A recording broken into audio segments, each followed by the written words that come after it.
আসসালামু আলাইকুম ওরহমতুল্লাহি ওয়াবারাকাতু। সুপ্রিয় দাখিল ষষ্ঠ শ্রেণীর শিক্ষার্থীদেরকে জানাচ্ছি প্রথম থেকে দশম শ্রেণীর সকল পড়ালেখা এখানে উইথ আমার ইউটিউব চ্যানেলে স্বাগতম। তো আমি কয়েকদিন ধরে তোমাদেরকে ভিডিও দিচ্ছি না, তোমরা অধীর আগ্রহে বসে আসো যে কখন তোমাদেরকে পরীক্ষার সাজেশন দিব। তো তোমাদের জন্য আজকে একটি প্রশ্ন নিয়ে এসেছি, তোমাদের দাখিল ষষ্ঠ শ্রেণীর বিজ্ঞান প্রশ্নটি নিয়ে এসেছি। ঠিক আছে, তো তোমাদের টোটাল এটা থেকে পরীক্ষা হবে কিন্তু ভাইয়া 100 নাম্বারের।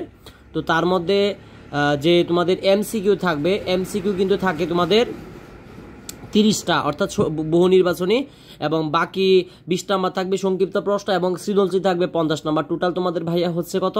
100 নাম্বার। তো আমরা আজকে তোমাদের সাথে 70 নাম্বার নিয়ে আলোচনা করব পরীক্ষার। ঠিক আছে, আশা করতে পারি যারা এই ভিডিওটা ভালো মনোযোগ সহকারে দেখবে এবং এই অনুযায়ী সে পরীক্ষার জন্য প্রস্তুতি নেবে, ইনশাল্লাহ সে পরীক্ষায় শতভাগ আনসার করতে পারবে। এবং আরেকটা আমার রিকোয়েস্ট থাকবে ভাইয়া, যারা তোমরা ইতিমধ্যে আমার চ্যানেলটি সাবস্ক্রাইব করেছ তোমাদেরকে অনেক ধন্যবাদ। আর যারা এখনও সাবস্ক্রাইব করোনি অবশ্যই সাবস্ক্রাইব করে বেল আইকনটি বাজিয়ে দিবে, তারপরে যখন এই ভিডিও আপলোড করব তোমার কাছে সর্বপ্রথম চলে যাবে। দেখো তোমাদের বার্ষিক পরীক্ষা 2025 সালের, ঠিক আছে, বিজ্ঞান প্রশ্নটা দেখো, সংক্ষিপ্ত প্রশ্নের উত্তর যে কোনো 10টি লেখা আছে দেখো এখানে। তো তোমাদের পরীক্ষাতে কিন্তু ভাইয়া টোটাল সংক্ষিপ্ত প্রশ্ন দেওয়া থাকবে 15টি। তো 15টির মধ্যে তুমি যে কোনো 10টি লিখতে পারলে কিন্তু দেখো 2 গুণ 10 মানে 2 গুণ 10 মানে 20 নাম্বার পেয়ে যাবে। তো আর একটা কথা বলে রাখি, তোমরা অনেকে অনেক কিছু জানতে আগ্রহ প্রকাশ করো। তো তোমাদের যদি কোনো প্রকার প্রশ্ন জিজ্ঞাসা করার থাকে তাহলে আমার এই ভিডিও ডিসক্রিপশন বক্সে আমার হোয়াটসঅ্যাপ নাম্বার দেওয়া থাকবে, ইনশাল্লাহ হোয়াটসঅ্যাপে যোগাযোগ করতে পারো। তো দেখো যে কোনো 10টি প্রশ্নের উত্তর দাও এখানে লেখা আছে। তো প্রশ্নগুলো আমি একটু বলে দিচ্ছি যাতে করে তোমরা সহজে বের করে শিখে নিতে পারো।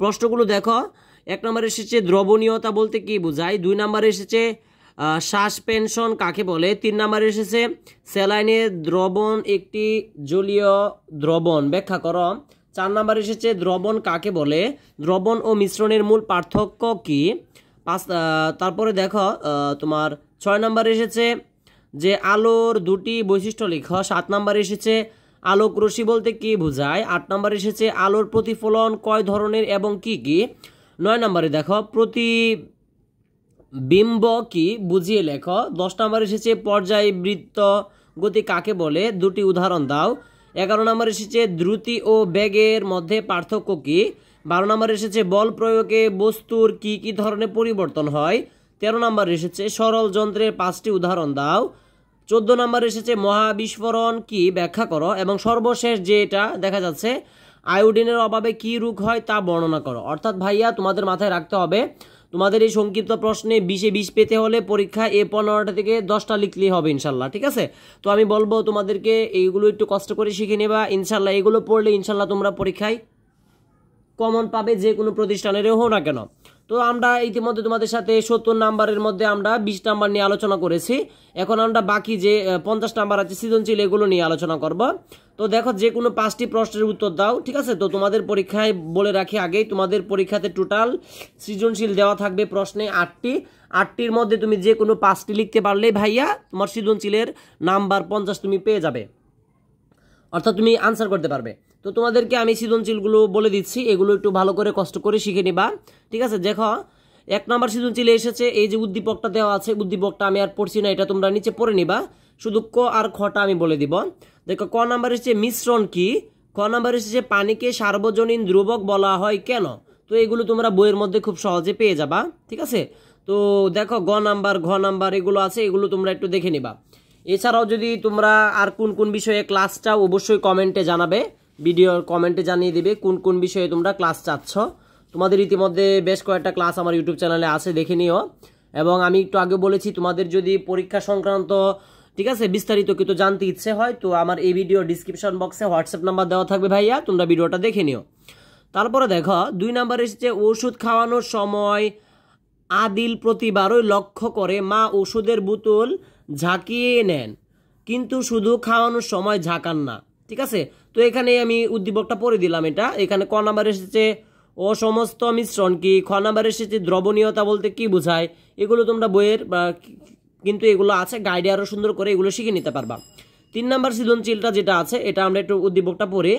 রাবিয়া প্রতিদিন ইফতারের পূর্বে শরবত তৈরি করে, শরবত তৈরিতে সে চিনি, পানি, ট্যাং ও লেবুর রস ব্যবহার করে। ক নাম্বারটা যেটা এসেছে দ্রবণ কাকে বলে, খ নাম্বার এসেছে একটি ও সমস্ত মিশ্রণকে দ্রবণ বলা হয় কেন? তো এখানে আরেকটা বোঝার বিষয় হচ্ছে, সেটা হচ্ছে যে আমি কিন্তু এখানে সবগুলো তোমাদেরকে বলে দিচ্ছি না, শুধু গ আর ঘটা বলছি না, এগুলো তোমরা এই গ আর ঘটা আনসার করার জন্য অবশ্যই তোমাদেরকে উদ্দীপকটা ভালো করে পড়তে হবে এবং তোমাদের পাঠ্য বইয়ের আলোকে লিখতে হবে, এবং ক আর খটা হুবহু তোমাদের বইয়ে পাবে বা গাইডে পাবে, তোমরা কষ্ট করে একটু শিখে নিবা। তারপরে দেখো 4 নাম্বার, দুটি সমতল দর্পণ সমকোণ মিলিত হয়েছে, একটি আলোক রশ্মি 20 ডিগ্রি কোণে প্রথম দর্পণে পড়েছে। ঠিক আছে, তো এটা ভালো করে পড়বা। তো ক আর খটা যেহেতু হুবহু বই থেকে আসে, এটা আমি বলে দিচ্ছি। প্রতিফলন কাকে বলে?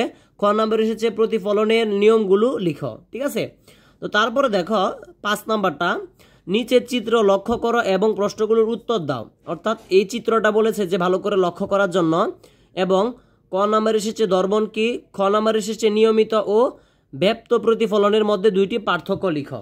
ঠিক আছে, এটাও ভালো করে দেখবা। তো তারপরে আমরা দেখি 6 নাম্বার সৃজনশীলটা।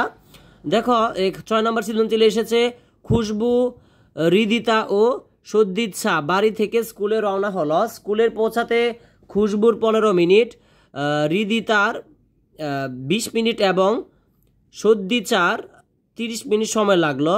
খুশবুর বাড়ি থেকে স্কুলের দূরত্ব 150 মিটার, না দুঃখিত 1050 মিটার, হৃদিতার 1800 মিটার এবং সদ্দিচার 2100 মিটার, এগুলো লেখা আছে।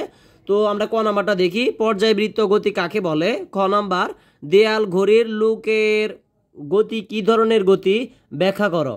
তো এই দুইটা তো তোমরা বই থেকে খুঁজে বের করে নিবা, এবং গ আর ঘটা যেটা আছে খুশবুর দ্রুতি নির্ণয় করো, খুশবুর দ্রুতি নির্ণয় করো, এবং যেটা ঘ নাম্বার এসেছে এগুলো তোমরা এটা ভালো করে পড়ে, ঠিক আছে, তোমরা বইয়ের সাথে মিলিয়ে শিখে নিবা। ইনশাল্লাহ এখান থেকে তোমরা পরীক্ষায় কমন পাবে ভাইয়া। 7 নাম্বারটা দেখো, মণি ও শিল্পী স্টেপলার ব্যবহার করে তাদের কাগজ স্টেপল করেছিল। মণি স্টেপলারের সামনে